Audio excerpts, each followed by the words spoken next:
আমরা আলহামদুলিল্লাহ সুম্মা আলহামদুলিল্লাহ আল্লাহ পাক সুবহানাহু ওয়া তাআলার দয়ার মেহরবানিতে পরপর 3টি জুমা আলে রসুল পীরে বাঙ্গাল সৈয়দি সনদি মুর্শিদি আল্লামা সৈয়দ মোহাম্মদ সাহেব শাহ মুদ্দাজিল্লুল আলীর ইমামতিতে আদায় করার সৌভাগ্য আমাদের নসিব হয়েছে। আল্লাহ পাক সুবহানাহু ওয়া তাআলা আমাদেরকে সেই তৌফিক দিয়েছেন। তাই মহান রব্বুল আলামিনের আলিশান দরবারে শুকরিয়া আদারতে বলুন আলহামদুলিল্লাহ। সম্মানিত উপস্থিতি, পীরে বাঙ্গাল হুজুর কেবলা আলম আলহামদুলিল্লাহ সহি সালামতে হুজুর দরবার শরীফে পৌঁছেছেন এবং যাওয়ার পথে হুজুর কেবলা বাংলাদেশের যত পীর ভাই আছেন, যত সুন্নি মুসলমান আছেন, প্রত্যেকের জন্য দোয়া করেছেন এবং শুকরিয়া আদায় করেছেন। হুজুর কিবলা বলেছেন যে এই খেদমত কাকে বলতে হয়, খেদমত কাকে বলে, মহব্বত কিভাবে দেখাতে হয়, এটা বাঙালিদের থেকে শিখতে হবে। তাইলে আপনারা হুজুরে কেবলার দোয়া পেয়েছেন আলহামদুলিল্লাহ। আর বিশেষ করে এইবার হুজুর কেবলা আলম 12ই রবিউল আউয়াল শরীফের জুলুসের আগের দিন এলাকায় হুজুর কেবলা দেখেছেন যে ভাইয়েরা কি খেদমত আঞ্জাম দেয়। জুলুসে আসা যে সমস্ত মুহিব্বিন মুতাআল্লিকিন, হুজুর কেবলার মুরিদিন, সুন্নি জনতা, লক্ষ লক্ষ লক্ষ লক্ষ আশিক রাসূল যে জুলুসের মধ্যে আসবে, এদেরকে মেহমানদারি করার জন্য এই নাজিরপাড়াবাসী, পার্শ্ববর্তী খতিবের হাটবাসী, হাদুমাজিপাড়াবাসী, হামজারবাগবাসী, বিবিরহাট, মুরাদপুর, মোহাম্মদপুরবাসী এবং আমাদের অভিজাত এলাকা, আবাসিক এলাকা, শ্যামলী আবাসিক, সিটিবি আবাসিক, গ্রিনবি আবাসিক, এইভাবে আমাদের পার্শ্ববর্তী আরও যত আবাসিক এলাকা আছে, এই আবাসিক এলাকাগুলো এবং এলাকাবাসীরা কি খেদমত আঞ্জাম দিয়েছেন, এটা আমার হুজুরে কেবলা দেখে অত্যন্ত খুশি হয়েছেন, আনন্দিত হয়েছেন এবং দোয়া করেছেন। বিশেষ করে আমাদের সেক্রেটারি জেনারেল জুমার মধ্যে হুজুর কেবলার কাছে দোয়া চেয়েছেন আপনাদের জন্য, যে আপনারা যে খেদমত আঞ্জাম দিয়ে যাচ্ছেন এটা যাতে আরও ভালোভাবে আঞ্জাম দিতে পারেন, এই জন্য হুজুর কেবলা আপনাদের জন্য দোয়া করেছেন।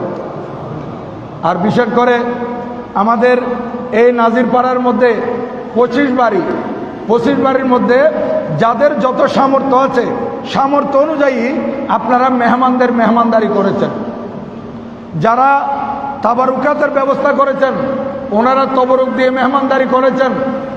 যাদের কাছে সামর্থ্য নাই ওনারা সুন্দর ব্যবহার দিয়ে মেহমানদারি করেছেন।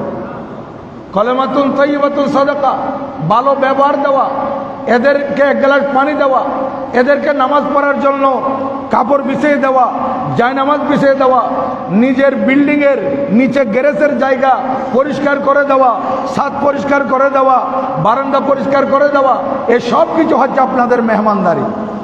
এগুলো আপনারা করেছেন। এবং বিশেষ করে আমি নিজেও দেখেছি রবিউল আউয়াল শরীফের আগের রাত যে আমার এ দক্ষিণ পাশে কোরবান আলী সওদাগরের বাড়িতে ওনারা নাতে রসুল সাল্লাল্লাহু আলাইহি ওয়াসাল্লামের আয়োজন করেছেন।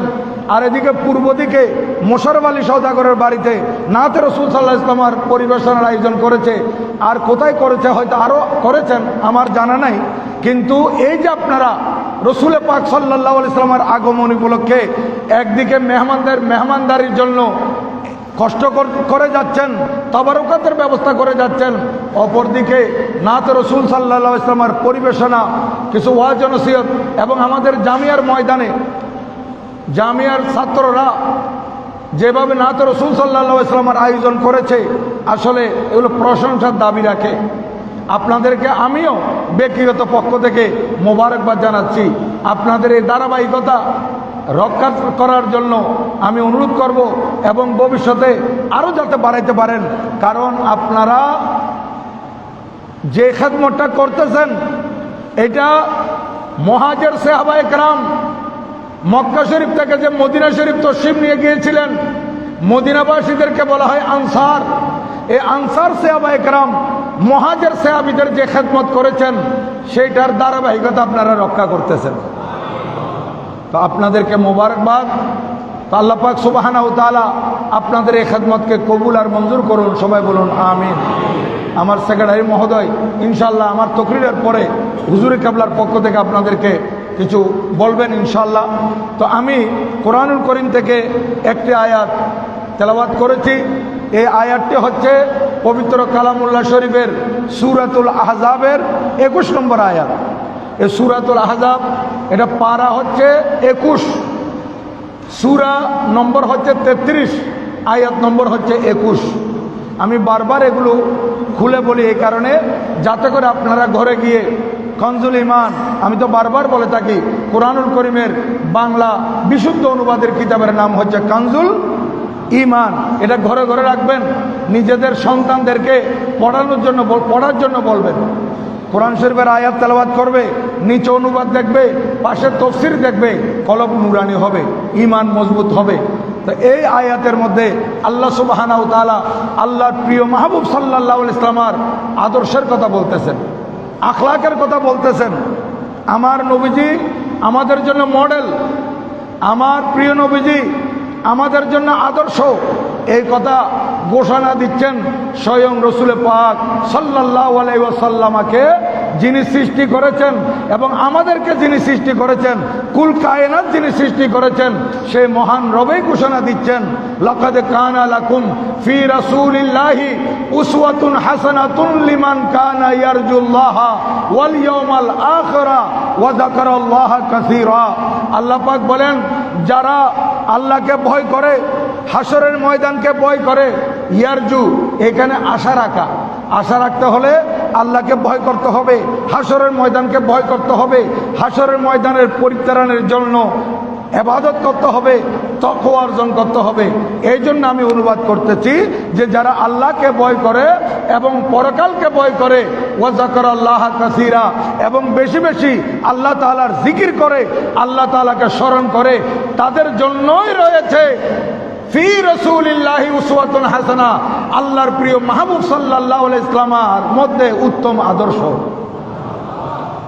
আমরা তো লাকাদ কানা লাকুম ফি রাসূলিল্লাহি উসওয়াতুন হাসানা এতটুকু বলে অনুবাদ করি। আসলে এতটুকু বলে অনুবাদ করলে পরিপূর্ণ হয় না। কাদের জন্য আমার রসুল নমুনা, কাদের জন্য আমার রসুল মডেল, কাদের জন্য আমার নবী আদর্শ, কাদের জন্য? আমার আল্লাহ বলেন লিমান কানা ইয়ারজুল্লাহা ওয়াল ইয়াউমাল আখিরা ওয়া যাকারাল্লাহা কাসীরা, যারা আল্লাহকে ভয় করে, হাসরের ময়দানকে ভয় করে, ওখানে আল্লাহর সামনে দাঁড়াইতে হবে, এইটাকে যারা ভয় করে এবং আল্লাহর জিকির যারা বেশি বেশি করে, আল্লাহ তাআলাকে যারা বেশি স্মরণ করে, তাদের জন্য রয়েছে আমার নবীজির মধ্যে উত্তম আদর্শ। আর যারা আল্লাহকে ভয় করে না, যারা পরকালকে ভয় করে না, যারা আল্লাহর স্মরণ করে না, তাদের জন্য আমার নবীজির আদর্শ কেমন হবে? নবীদের আদর্শ তো তারা ফলো করবে না, কারণ যেখানে তারা আল্লাহকে ভয় করতেছে না, সেখানে আমার নবীজির আদর্শ কেমনে ফলো করবে? তাই যারা আল্লাহকে ভয় করে, পরকালকে ভয় করে, আল্লাহর জিকির, আল্লাহর স্মরণ যারা বেশি বেশি করে, যাকারাল্লাহা কাসীরা, যারা বেশি বেশি আল্লাহর জিকির করে, তাদের জন্য রয়েছে লাকাদ কানা লাকুম। আমার আল্লাহ সুবহানাহু ওয়া তাআলা বলেন অবশ্যই অবশ্যই, তাকিদ দিয়ে বলতেছেন নিশ্চয় নিশ্চয় তোমাদের জন্য রয়েছে ফি রাসূলিল্লাহি, রাসূল পাক সাল্লাল্লাহু আলাইহি ওয়াসাল্লামের মধ্যে উসওয়াতুন হাসানা, উত্তম আদর্শ, উত্তম নমুনা। তাহলে আমরা যদি একজন মুসলমান হিসেবে দুনিয়াতে বসবাস করতে চাই, এই পৃথিবীতে থাকতে চাই, এবং আমরা যদি পরকালে নাজাত পেতে চাই, তাহলে আমাদেরকে অন্য কোনো আদর্শ গ্রহণ করলে হবে না, আমাদেরকে প্রিয় নবীজির আদর্শ গ্রহণ করতে হবে। প্রিয় নবীজির আদর্শ গ্রহণ করেছিলেন সাহাবায়ে কেরাম, প্রিয় নবীজির আদর্শ গ্রহণ করেছিলেন তাবেঈনরা, তাবেঈনরা, মুহাদ্দিসিনে কেরামরা, মুফাসসিরিনে কেরামরা, বড় বড় ফকিরা, মযহাবের ইমামগণ, আকায়েদের ইমামগণ, তরিকতের ইমামগণ, শরীয়তের ইমামগণ এরা আল্লাহর নবীজিকে আদর্শ হিসেবে সামনে রেখে এরা জীবন যাপন করেছে। এই জন্য এরা যুগে যুগে দামি হয়েছে, সম্মানিত হয়েছে। ওনাদের এই আদর্শের আলোকে, ওনাদের জীবনের আলোকে যদি আমরা নিজেদের জীবনকে সাজাতে পারি, তাহলে আমরাই নবীজির আদর্শের সৈনিক হতে পারবো ইনশাআল্লাহ। আমাদেরকে নবীজির আদর্শের সৈনিক হওয়া ছাড়া কোনো বিকল্প নাই। আমরা যদি দুনিয়া আখিরাতে শান্তি পেতে চাই, দুনিয়া এবং আখিরাতে কল্যাণ পেতে চাই, আমাদেরকে অবশ্যই অবশ্যই নবীজির আদর্শ ফলো করতে হবে। আমার নবীজির আদর্শের মধ্যে আমি দু একটি বলবো আজকে জুমার দিনে, ইনশাল্লাহ ভবিষ্যতে আরও বলবো। এগুলো আমাদের ধাপে ধাপে বলা দরকার আছে। আমাদের নবীজি কি আমাদেরকে বলেছেন, আল্লাহ পাক সুবহানাহু ওয়া তাআলা বলেন, ওমা আতাকুমুর রাসূলু ফাখুযুহু, আমার নবীজি তোমাদেরকে যা দিয়েছেন তোমরা তা গ্রহণ করো। ওয়ামা নাহাকুম আনহু ফান্তাহু, এবং যা থেকে নিষেধ করেছেন তা থেকে তোমরা বিরত থাকো। তাহলে নবীজি আমাদেরকে যা দিয়েছেন এগুলো আমাদেরকে গ্রহণ করতে হবে, আঁকড়ে ধরতে হবে, এগুলোর উপর আমল করতে হবে, এবং নবীজি যেগুলো থেকে নিষেধ করেছেন সেগুলো থেকে আমাদেরকে বিরত থাকতে হবে। তাহলে দেখেন হুজুর কেবলার এই যে এই সফর, হুজুর কেবলার এই বাংলাদেশের সফরের মধ্যে আমরা দেখেছি হুজুর কেবলা অনেক তকরির করেছেন। এক তকরিরের সাথে আরেক তকরিরের মিল নেই। কত সুন্দর সুন্দর তকরির হুজুর কেবলা আমাদের সামনে করেছেন। এটাই হুজুর কেবলা আমাদেরকে তুলে ধরেছেন যে তোমাদেরকে রসুল পাকের আদর্শের সৈনিক হতে হবে। আমাদেরকে রসুল পাক সাল্লাল্লাহু আলাইহি ওয়াসাল্লামের আদর্শের সৈনিক হওয়ার জন্য, রসুল পাককে মডেল হিসেবে গ্রহণ করার জন্য, আমার নবীদের আদর্শ ফলো করার জন্য হুজুর কেবলা আমাদেরকে নির্দেশিত করেছেন। এবং বারবার বলেছেন তওবা করার সময়, এটা তো বারবার বলেছেনই, এটা তওবা করানোর পরও হুজুর কেবলা আমাদেরকে এটা বারবার রিপিট করে আমাদের জেহেনের মধ্যে এটা বসাইতে চেয়েছেন যে এই জিনিসটার উপর তোমরা বেশি বেশি আমল করবে। ওয়ে কাম করুঙ্গা জিসসে अल्लाह रसूल राजी हो, वो काम नहीं करूँगा जिससे अल्लाह रसूल नाराज हो। তাহলে আমার আল্লাহ সুবহানাহু ওয়া তাআলা কোরআনে পাকে যে ইরশাদ করেছেন, মা আতাকুমুর রাসূল ফাখুযুহু, আমার নবীজি যা দিয়েছে তোমাদেরকে সেগুলো তোমরা গ্রহণ করো। ওয়ামা নাহাকুম আনহু ফান্তাহু, যা থেকে নিষেধ করেছেন তা থেকে তোমরা দূরে থাকো। আমার হুজুরে কেবলা আমাদেরকে বলেছেন যে আগামীতে ওই কাজ করব যে কাজ করলে আল্লাহ এবং আল্লাহ রসুল রাজি হন। তাহলে আমাদেরকে এমন কাজ করতে হবে যে কাজ করলে আল্লাহ সুবহানাহু ওয়া তাআলা রাজি হবেন, রসুল পাক সাল্লাল্লাহু আলাইহি ওয়াসাল্লাম রাজি হবেন। ওয়ে কাম নেহি করুঙ্গা জিসসে আল্লাহ রসুল নারাজ হোঁ, এবং ওই কাজ করব না যে কাজ করলে আল্লাহ তাআলা এবং তার প্রিয় হাবিব সাল্লাল্লাহু আলাইহি ওয়াসাল্লাম অসন্তুষ্ট হবেন। তাহলে আল্লাহ তাআলা এবং আল্লাহর প্রিয় হাবিব সাল্লাল্লাহু আলাইহি ওয়াসাল্লাম অসন্তুষ্ট হবেন এমন কাজ থেকে আমাদেরকে সরে থাকতে হবে। আমরা এটার উপর তওবা করেছি, হুজুরে কাবলার হাতে আমরা তওবা করেছি এইটা বলে, তাহলে তওবা করার সাথে সাথে সমস্ত গুনাহ মাফ হয়ে যায়। কিন্তু হুজুরে কাবলা বারবার বলেন যে বন্দার হক মাফ হবে না, বন্দার হক মাফ হবে না, বন্দার হক বন্দাকে দিয়ে দিতে হবে। আর যদি আপনার কাছে সামর্থ্য না থাকে তার কাছে ছোট হয়ে তার কাছে ক্ষমা চেয়ে নেবেন, ভাই আপনার হক আমার কাছে আছে, আপনি মাফ না করলে আমি কবরে হাসরে তো মাফ পাবো না, আল্লাহ পাক আমাকে মাফ করবেন না, আপনি মেহরবানি করে আমাকে একটু মাফ করে দিবেন। বন্দার হক থেকে ক্ষমা চেয়ে নেবেন, বন্দার হক পরিশোধ করে দিবেন, এবং তওবা করার সাথে সাথে যে সমস্ত গুনাহ মাফ হয়ে গেছে। কিন্তু একটা কথা মনে রাখবেন, যে তওবা করেছি ওই কাজ করব যে কাজ করলে আল্লাহ এবং আল্লাহ রসুল খুশি হবেন, ও কাজ করব না যে কাজ করলে আল্লাহ এবং আল্লাহ রসুল অসন্তুষ্ট হবেন। তাহলে আমি ওই কাজ যদি আবার করি যে কাজ করলে আল্লাহ এবং আল্লাহ রসুল অসন্তুষ্ট হয়, তাহলে আমি যে তওবা করেছিলাম বিগত সোমবার হুজুর কেবলা আমাদের এই মসজিদে ঐতিহ্যবাহী দায়েম নাজির জামে আহমদিয়া সুন্নিয়া জামে মসজিদে জোহরের নামাজের ইমামতি করেছিলেন। সেই দিন আমি তকরিরে বলেছিলাম যে আমরা যে ওয়াদা করেছি হুজুরে কেবলার সাথে, তওবা করেছি, তওবা করার পর আবার যদি পুনরায় গুনার কাজে লিপ্ত হই এবং আল্লাহ আল্লাহ রসুল সন্তুষ্ট হন এমন কাজ না করি, তাহলে আমাদের গুনাহ 70 গুণ আরো বর্ধিত হয়ে আমলনামার মধ্যে আসবে, 70 গুণ বর্ধিত হয়ে যাবে। এগুলো থেকে আমাদেরকে বাঁচতে হবে। তাহলে এখন সমাজের মধ্যে এটা ফিতনার যুগ। এই ফিতনার যুগে আমাদেরকে দেখতে হবে সমাজের মধ্যে চতুর্দিকে কাঁটা, চতুর্দিকে কাঁটা। সুদ, সুদ অ্যাভেলেবল চলতেছে, এ সুদ এটা একটা কাঁটা। ঘুষ চলতেছে, ঘুষ এটা একটা কাঁটা। মিথ্যা মানুষ বলতেছে, এটা একটা কাঁটা।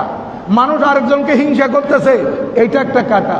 মানুষ আরেকজনকে গালমন্দ করতেছে, এইটা একটা সমাজের মধ্যে অন্যায়ের কাঁটা। মানুষ মানুষের উপর জুলুম করতেছে, এটা একটা সমাজে কাঁটা। প্রতিবেশী প্রতিবেশীকে কষ্ট দিচ্ছে, এটা একটা সমাজের কাঁটা। এইভাবে আমরা যে দেখি অন্যায় যেগুলো হয়, শরীয়ত বিরোধী কাজ যেগুলো হয়, এগুলো হচ্ছে সমাজের মধ্যে অন্যায়ের কাঁটা। এই সমাজে অ্যাভেলেবেল অন্যায়ের কাঁটা থাকা সত্ত্বেও আমাদেরকে এমনভাবে চলতে হবে যাতে করে এই কাঁটাগুলো আমাদের গায়ে না লাগে। যেমন আমাদেরকে যদি ফুল তুলতে হয়, একটা বাগানের ভিতর ঢুকিয়ে দেওয়া হয়, এই বাগানে ফুলের গাছ আছে, ফুলের গাছের মধ্যে গাছে কাঁটা আছে। এখন আমি ফুল উঠাতে গিয়ে গাছে যে কাঁটা আছে এগুলো আমি দেখতেছি, এই জন্য আমি পরহেজ করব, বেঁচে থাকবো, এমনভাবে ফুল উঠাবো, এমনভাবে ফুল ছিঁড়বো, এমনভাবে ফুল তুলবো যাতে করে এই কাঁটা গাছের একটা কাঁটাও আমার শরীরে না লাগে। সেই কারণে তো আপনি সতর্ক।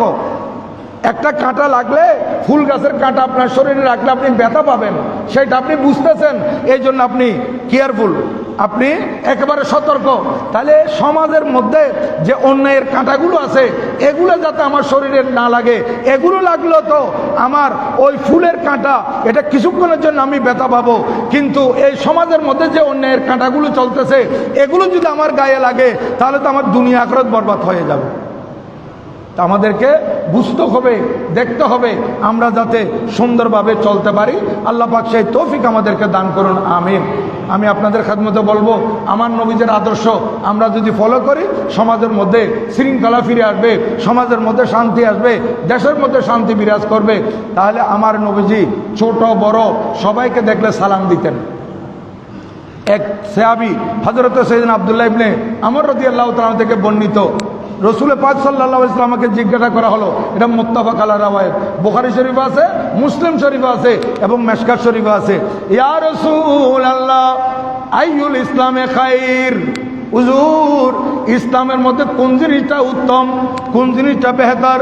আল্লাহর প্রিয় মাহবুব সাল্লাল্লাহু আলাইহি ওয়াসাল্লাম ইরশাদ করেন, তুতিমুত তুআম, মানুষদেরকে খানা খাওয়ানো, মানুষদেরকে খানা খাওয়ানো, মেহমানদারি করা, গরিবের মুখে খানা তুলে দেওয়া, ক্ষুধার্তকে অন্ন দেওয়া, বিবস্ত্রকে বস্ত্র দেওয়া, তুতিমুত তুআম, মানুষদেরকে খানা খাওয়ানো ইসলামের মধ্যে এটা হচ্ছে অনেক উত্তম কাজ। এক নম্বর। দ্বিতীয় নম্বর, আমার নবীজি ইরশাদ করেন ওয়া তুকরিউ সালাম, ওয়া তুকরিউ সালাম, এবং তুমি মানুষদেরকে সালাম দিবে। সালাম আগে দিয়ে ফেলবেন যাকে দেখেন। আমার নবীজি বলেন ওয়া তুকরিউ সালাম আরাফতা ওয়া মান লাম তারিফ, যাকে তুমি চিনো, যাকে তুমি চিনো না, তোমার মুসলমান ভাই দেখতেছো তোমার অপোজিট সাইড থেকে আসতেছে, তুমি তাকে সালাম দিয়ে দাও। ইসলামের মধ্যে বড় একটি আমল হচ্ছে সালাম এবং মুসাফা করা। মুসাফা করার মধ্যে এত বেশি ফজিলত, আমার নবীজি ইরশাদ করেন যে যারা একজন মুসলমান আরেকজন মুসলমানের সাথে করমর্দন করবে, মুসাফা করবে, সে দুই হাত এই দুইজন থেকে ছুটার আগে আগে আল্লাহ পাক তাদের সগীরা গুনাহ মাফ করে দেয়। তাহলে দেখেন এই ধরনের আমল যদি আমরা করতে পারি তাহলে আমরা রসুল পাকের আদর্শকে কিছুটা ফলো করলাম। এখন আমরা অনেকে আছি যে আমি বড়, আমার কাছে পয়সা আছে, আমার কাছে ক্ষমতা আছে, আমি বড় আলেম, আমি কেন আরেকজনকে সালাম দেব, আমাকে না অন্যজন সালাম দিবে? না, আমি বড় আলেম হতে পারি, আমি বড় পয়সাওয়ালা হতে পারি, আমি বড় ক্ষমতাধর হতে পারি, কিন্তু আমি সালাম দেওয়ার ব্যাপারে আমি অগ্রগামী হয়ে যাব। আপনি বড় আলেম হয়েছেন, বড় কিছু হয়েছেন, আমার নবীজি তো আল্লাহ সৃষ্টির মধ্যে সবচাইতে শ্রেষ্ঠ। আমার নবীজির সাথে তো কোনো তুলনা নাই। আমার নবীজি ছোট ছোট বাচ্চাদেরকে পর্যন্ত সালাম দিয়ে দিতেন। ছোট ছোট বাচ্চা, ইয়া রাসূলুল্লাহ সাল্লাল্লাহু আলাইহি ওয়াসাল্লাম, ইয়া রাসূলুল্লাহ জিন্দাবাদ, জিন্দাবাদ। আমার নবীজি সালাম দিয়ে দিতেন সবাইকে। তো এই সালামের কথা অভ্যাস আমাদেরকে করতে হবে। আমি আমার মুসল্লি ভাইদেরকে বলবো, ঘরের মধ্যে আপনার ছোট ছোট বাচ্চা, এদেরকে এগুলো শিক্ষা দিবেন, এদেরকে এইভাবে আদর্শবান করে গড়ে তুলবেন। আজকে আমাদের ছেলেরা এই যে কিশোর গ্যাং করতেছে কেন? যেহেতু এরা ছোটবেলা থেকে মা বাবা ভালো শিক্ষা তাদেরকে দেয় নাই। মা বাবার শিক্ষা হচ্ছে 1 নম্বর শিক্ষা। প্রাতিষ্ঠানিক শিক্ষা থেকে প্রতিষ্ঠানে আপনার ছেলেকে ভর্তি করার আগে থেকে প্রথম শিক্ষা মা বাবা দিতে হবে ছেলেদেরকে। একেবারে ছোট থেকে যখন আস্তে আস্তে বুঝতে শিখেছে, তার ব্রেন আস্তে আস্তে প্রখর হচ্ছে, 2 বছর 2.5 বছর থেকে আপনি বাচ্চাদেরকে আস্তে আস্তে শিক্ষা দেন, আদর্শ শিক্ষা দেন, নবীজির আদব কায়দা শিক্ষা দেন, সালাম দিতে বলেন মুরব্বীদেরকে। তখন দেখবেন এই ছেলে বড় হলে আদর্শবান হয়ে গড়ে উঠবে। আর বিশেষ করে আমি আপনাদের খেদমতে আরজ করব, এখানে আমার নবীজির নাম যখন লেখা হয়, আমাদের নামের মধ্যে আমার নাম আবুল আসাদ মোহাম্মদ জুবাইর, হ্যাঁ, এখানে দেখেন আরেকজনের নাম আবু বকর আছে, আরেকজনের নাম খালেদ উদ্দিন আছে। দেখা যাচ্ছে খালেদ উদ্দিনটা পুরে লেখছে, আবু বকরটা পুরে লেখছে, জুবাইরটা পুরে লেখছে, মোহাম্মদটা সংক্ষেপ করে ফেলছে। নামটা পুরো লিখতে পারে নিজের নাম, কিন্তু ওই মোহাম্মদ শব্দটা সংক্ষেপ করে। এটা আমি আজকে এই মিম্বর থেকে আপনাদেরকে বলতেছি, এরকম আমার নবীজির নামটা কেউ সংক্ষেপ করবেন না, পুরোপুরি লিখবেন মোহাম্মদ। বাংলাতে লিখলেও পুরো লিখবেন, আরবিতে লিখলেও পুরো লিখবেন, ইংরেজিতে লিখলেও পুরো পরিপূর্ণ করে লিখবেন। এটা সংক্ষেপ করাটা হারাম। আমার নবীজির নামটা সংক্ষেপ লিখবেন না কোনো অবস্থাতে। দেখা যায় আমাদের ভাইয়েরা সব কিছুর নামটা পুরো লিখতে পারে নিজের নাম, যে আমার নবীজির নামটা যখন আসছে মহকারমু দিয়ে দিয়েছে, এমডি দিয়ে দিয়েছে, এগুলো লিখবেন না, সংক্ষেপে লিখবেন না। আমার নবীজির নামটা একেবারে পরিপূর্ণ করে লিখবেন। আর একটা জিনিস মনে রাখবেন, এখন বর্তমানে এটা ভাইরাস হিসেবে আমাদের মধ্যে আসতেছে। আগে দেখতাম বড় বড় রাজনীতিবিদেরা এখন বড় বড় ফটো দিয়া, লেখা যত বড় নয় তার থেকে তার ফটোটা বড়, ফটোটা ভাইরাল করা উদ্দেশ্য বড় বড় ব্যানার টাকিয়ে দিয়েছে, ফেস্টুন দিয়ে দিয়েছে, যে কোনো একটা ব্যাপারে ওই যে হিন্দুদের পূজা হয় সেখানেও দেয়, এই নিজের ফটোটা ভাইরাল করে। এটা হারাম এই ধরনের ফটো দেওয়া। এখন আমি দেখলাম এই নাজিরপাড়ার মধ্যে আজবাট আমাদের এখানে ঈদে মিলাদুন্নবী সাল্লাল্লাহু আলাইহি ওয়াসাল্লামের শুভেচ্ছা দিয়ে বড় বড় ফটো দিয়েছে। এগুলো দিবেন না, এগুলো সম্পূর্ণ হারাম। এই ধরনের ফটো, এগুলো মূর্তি শামিল। আপনি কেন একটা ভালো কাজের মধ্যে আপনি গুনার কাজ করবেন? আপনি ঈদে মিলাদুন্নবী সাল্লাল্লাহু আলাইহি ওয়াসাল্লামকে শুভেচ্ছা জানিয়েছেন, আপনার নামটা লেখে আপনার ডিজিগনেশন, আপনার পরিচয়টা দিয়ে দেন, সবাই চিনবে। ফটো কেন দিতে হবে? এবং ইদানিং দেখতেছি আমাদেরকে ওয়াজের দাওয়াত দেয়, ব্যানারের মধ্যে আমাদের ছবিও দিয়ে দেয়। এগুলো হারাম। এই ছবিগুলো যাতে কোনো অবস্থায় দেওয়া না হয় এগুলো প্রচার করবেন। লাইভও হচ্ছে, আর আপনারও এটা আমার দাওয়াতটা আমার পৌঁছানো নয়, আপনারও পৌঁছায় দিতে হবে। আপনারাও আপনাদের এলাকার মধ্যে যদি দেখেন কেউ কোনো আলেমের ছবি দিয়া ব্যানার করতেছে, কোনো আলেমের ছবি দিয়া লিফলেট করতেছে, কেউ শুভেচ্ছা জানাতে গিয়ে ছবি দিচ্ছে, তখন বলবেন ভাই আমি তো শুনেছি ওয়াজের মধ্যে যে এগুলো হারাম, এগুলো ঠিক না ছবি দেওয়া। আস্তে আস্তে এগুলো রোধ করতে হবে। ইদানিং এগুলো একজন মানুষ মারা গেছেন, ওই মৃত ব্যক্তির ছবিও দিয়ে ব্যানার দিয়ে দেয়। এগুলো করবেন না, এ ছবি কোনো অবস্থায় ব্যবহার করবেন না, এগুলো হারাম হারাম হারাম। আর আরেকটা কথা বলবো, আমরা মুসল্লি, আমরা মুসলমান, আমরা নামাজ পড়ি। আমরা নামাজ পড়ার সময় আমাদেরকে লক্ষ্য রাখতে হবে আমরা যে নিচে পায়জামা পরি, লুঙ্গি পরি, সালোয়ার পরি, এগুলো যাতে আমাদের টকনুর নিচে না যায়। এটা খেয়াল রাখবেন, টকনুর নিচে না যায়। আপনারা তো হুজুর কেবলার মুরিদান, আপনারা বিভিন্ন দায়িত্বের মধ্যে আছেন, হুজুর কেবলাকে দেখেন আপনারা নামাজ পড়তে, কই আমার হুজুর কেবলাকে টকনুর নিচে পায়জামা পরে নামাজ পড়ছেন কোনোদিন? তো আমরা কেন পড়ব? আমার হুজুরে কেবলা কোনো কারণে, বার্ধক্যজনিত কারণে, যদি কোনো ইমাম সাহেব দেখা যাচ্ছে উনি উঠতে একটু ভর করে উঠতেছে, তখন যুবক ছেলেরা সেটা ফলো করা আরম্ভ করে দেবে। উনি তো বার্ধক্যতার কারণে, অপারগতার কারণে উনি ভার দিয়ে উঠতেছে, আপনি কেন এরকম অলসতার মতো, অলসের মতো উঠতেছেন? আপনাকে তো ঠিকভাবে উঠতে হবে। ফলো ওইটাই করে যেটা না যায় সেটা ফলো করে, যেটা ভালোটা সেটা ফলো করে না। আপনি নামাজ যখন পড়বেন, নামাজ তাহলে পড়তে হলে আপনার টকনুর বরাবর বা টকনুর উপরে একটু করে আপনার কাপড় থাকতে হবে। টকনুর নিচে কাপড় যদি থাকে এটা নামাজ মাকরুহ তাহরিমি, এটা ওয়াজিবুল ইআদা, নামাজ আবার পুনরায় পড়ে দিতে হবে ঠিক করে। তা আপনি নামাজ পড়তেছেন, নামাজগুলো হচ্ছে না। এবং আমার নবীদের হাদিসে পাক এটা, মা আসফালা মিনাল কাবাইনে মিনাল ইজার ফিন্নার, যেই অংশটা আপনার কাপড়ের থেকে ঢাকা থাকবে টকনুর নিচে, পুরুষের কাপড় চলে যাবে, এটা জাহান্নামে যাবে। এটা টকনুর নিচে পরিপূর্ণ ডাকতে হবে মহিলাদেরকে। এখন উল্টা হয়ে গেছে, এখন আপনারা চলাফেরার পথে দেখবেন নাউজুবিল্লাহ মিন জালিক, মহিলারা একেবারে গোড়ালির উপরে কাপড় পরতেছে। কেন? ওরা বলতেছে পুরুষেরা যখন আমাদেরটা দখল করছে আমরা তাদেরটা দখল করি। কেন এরকম? পুরুষ মহিলার মতো সাজতে পারবে না, মহিলা পুরুষের মতো সাজতে পারবে না। বিধান আলোক আলোক আছে, পুরুষের বিধান পুরুষের জন্য, মহিলার বিধান মহিলার জন্য। কোন পুরুষ যদি মহিলার মতো চলাফেরা করে, মহিলার মতো, আপনি টকনুর নিচে কাপড় পরা মানে আপনি মেয়ে সেজে যাওয়া। আর কোন মহিলা টকনুর উপরে কাপড় পরা মানে সে পুরুষ সেজে যাওয়া। মহিলা পুরুষও সাজতে পারবে না, পুরুষ মহিলা সাজতে পারবে না। লাআনা রাসূলুল্লাহি সাল্লাল্লাহু আলাইহি ওয়াসাল্লাম আর রাজুলা ইয়ালবিসু লিবসাতাল মারআ ওয়াল মারআতা তালবিসু লিবসাতার রাজুল আও কামা ক্বালা নবী আলাইহিস সালাতু ওয়াস সালাম, রাওয়াহু আবু দাউদ। আবু দাউদ শরীফের হাদিস। আমার নবীজি ইরশাদ করেন যে কোন পুরুষ যদি মহিলার আমল গ্রহণ করে আর কোন মহিলা যদি পুরুষের আমল গ্রহণ করে, পুরুষ যদি মহিলার লেবাস পরে, মহিলা যদি পুরুষের লেবাস পরে, তাদেরকে লানত কে দিয়েছেন? লাআনা রাসূলুল্লাহ। আমি দিই নাই, আপনি দেন নাই, এই সমস্ত ব্যক্তিদেরকে লানত দিয়েছেন আমার নবীজি। তো নবীজির লানত যে পাবে সে দুনিয়া আখিরাতে বাঁচতে পারবে? তাহলে আমাদেরকে পুরুষের মতো চলতে হবে। নামাজ পড়লে আমাদেরকে টাকনুর উপরে কাপড় রাখতে হবে, আর মহিলারা পরিপূর্ণ ঢেকে আবৃত হয়ে নামাজ পড়তে হবে। আজকে কিছু নবীদের আদর্শের কথা বললাম, আগামীতে ইনশাল্লাহ আবারও বলবো। যেহেতু শীতকালীন সময়, এখন 4:10 আসর আজান হয়ে যায়, এই জন্য আমাদেরকে 1টার ভিতর খুতবায় আসতে হবে। আপনার একটু সেই দিকে লক্ষ্য করে একটু আগে ভাগে চলে আসবেন। আমার আরও কিছু তকরির করার থাকলো ইনশাল্লাহ আগামীতে, ইনশাল্লাহ আগামী জুমায় করব। যেহেতু আজকে আমাদের সম্মানিত জেনারেল সেক্রেটারি মহোদয় আপনাদের উদ্দেশ্যে কিছু কথা বলবেন, এই জন্য আমি 5 মিনিট আগে ছেড়ে দিলাম। ওয়ামা আলাইনা ইল্লাল বালাগ। ওয়াসসালামু আলাইকুম ওয়া রাহমাতুল্লাহি তাআলা ওয়া বারাকাতুহু।